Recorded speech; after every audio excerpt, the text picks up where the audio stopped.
তো বন্ধুরা আমরা একটা পুকুর ছেড়েছিলাম, তো ওখানে দেখো বন্ধুরা কত বড় বড় সাইজের শোল মাছ ছিল। তো এই যে শোল মাছটা আছে এটা প্রথমে পাপ্পু ধরতে যায়, আমি ক্যামেরাটা ধরে আগের দিকে যাচ্ছিলাম। হঠাৎ করে দেখি বন্ধুরা আমার পায়ের সামনে আরেকটা শোল মাছ, দেখতেই পাচ্ছ আপনারা। তো আমি পাপ্পুকে বলি দাঁড়া, আমি এক হাত দিয়ে ধরবো, দেখা পাচ্ছ আপনারা আমার ছাওয়াটায়। আমি এক হাত দিয়ে ক্যামেরা ধরে আর এক হাত দিয়ে মাছটাকে ধরছি চেপে। তো বন্ধুরা মোটামুটি মাছটা মোটামুটি বড়ই ছিল, আর অনেকজন দেখছিল, দূর থেকে চেল্লামিল্লি করছিল।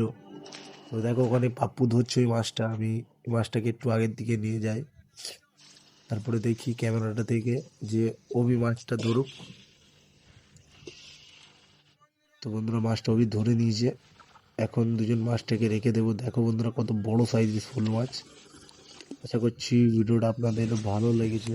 যদি ভিডিওটা ভালো লেগে থাকে তো আমার চ্যানেলটাকে সাপোর্ট করবে বন্ধুরা, আমার পেজটাকে ফলো করে দেবে। আর এমন ভিডিও আমরা আরও বানাবো খুব শীঘ্রই। স্নেকেট ফিশিং ভিডিও আসবে, যেটা লুর ফিশিং বলে। তো সিজন আসুক, আমি ভিডিও বানাবো। তো বন্ধুরা আজকের জন্য এতই, দেখা হবে নেক্সট ভিডিওতে। Tata, bye bye.